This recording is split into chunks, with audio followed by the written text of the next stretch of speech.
What's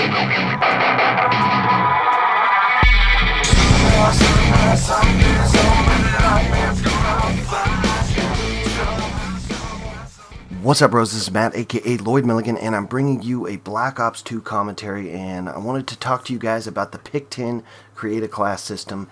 And I'm just going to kind of go over. There's been a lot of videos on this, but now that we have the game, we know how the game plays. I kind of want to just talk about the system in general, and then I'll give you guys a couple classes that I like. So basically, the system has a really cool concept, which is you compare each item one-to-one as to its value to you when selecting. In the past you compared all the primaries against each other, but the perks you didn't compare to the weapons, and the grenades you didn't compare to the perks. And so what this system has done is equalized it. So now you can compare each item, which one helps you get a better kill-death ratio. That's not everything, obviously. Win-loss and playing the objectives are important, but as far as just numbers, I like to think of it as which item is going to help me have a better kill-death ratio, and so you can do that one-to-one with this system. Now, there's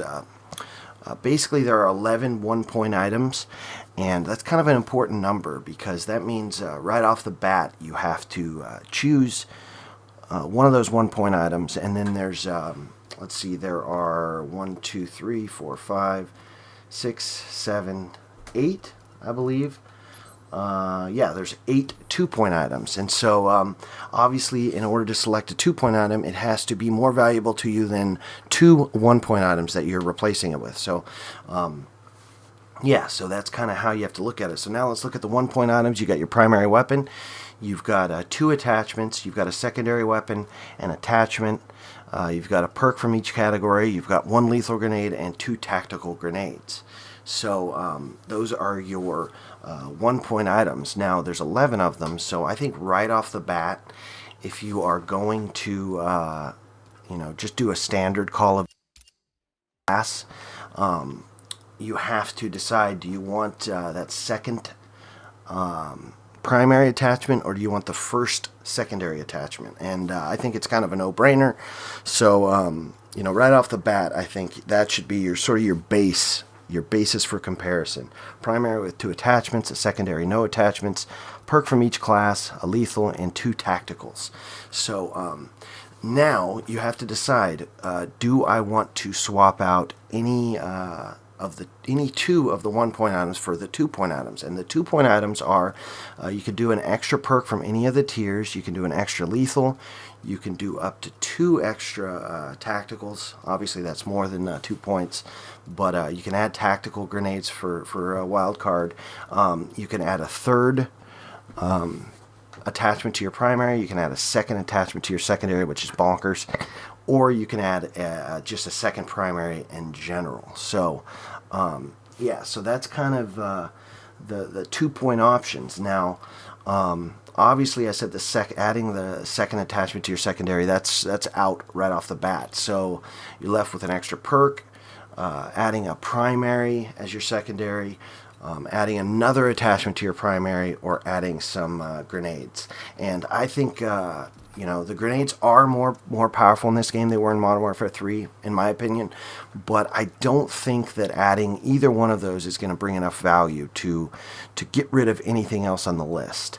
I do think you need to sort of rank your 1-point items, and I think your secondary is one of the weaker. In general, in Treyarch games, the secondaries are weak items, and I think your tactical grenades are the next weakest.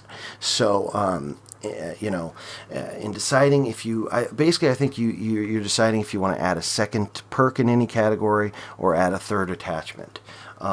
As far as adding a second primary weapon, I've just never been a fan of that in any of the games with Overkill, and I think it's because there's so many deaths in the game. There's guns all over the ground, and that's actually a big tip for this game. You got to get in the habit of picking up that weapon. Every time you run over a weapon after you spawn, you need to be picking it up so you have that second primary weapon.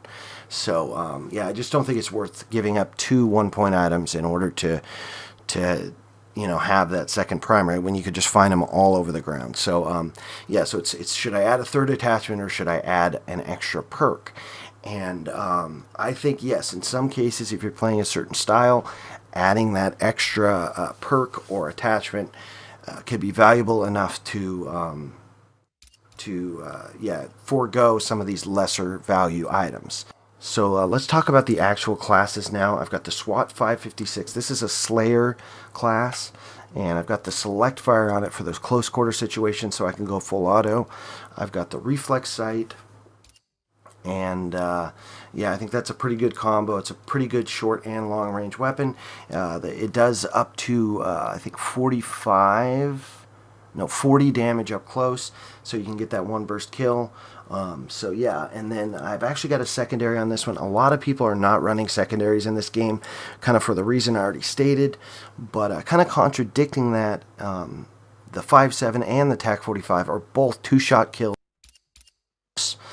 So if you already put a burst into them, it's going to be a 1-shot kill.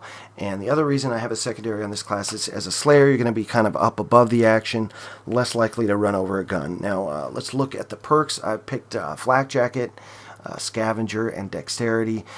This third tier is a little weak for this type of class.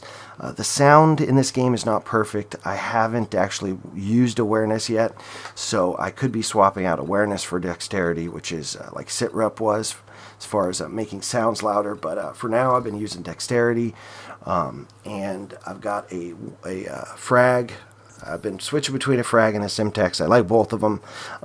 And now I decided I wanted to give up my tactical grenades so I could use an extra perk here, Hardline. So I'm going to be alive quite a bit.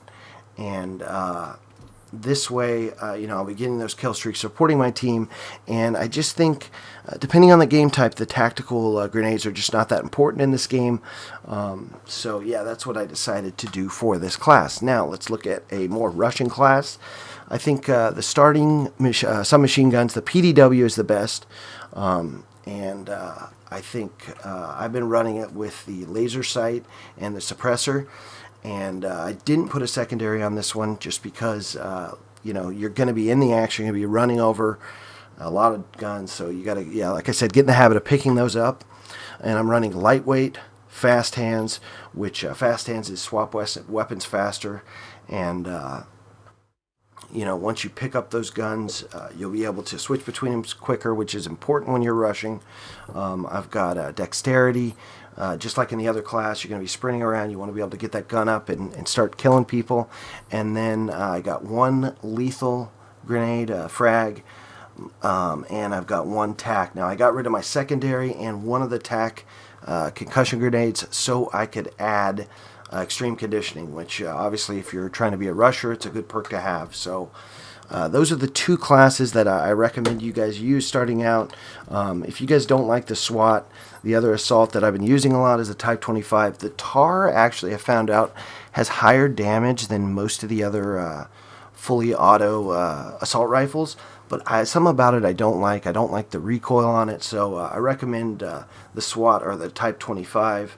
And so yeah, that's that, guys. If you guys have any questions about the system or how I'm looking at it, let me know.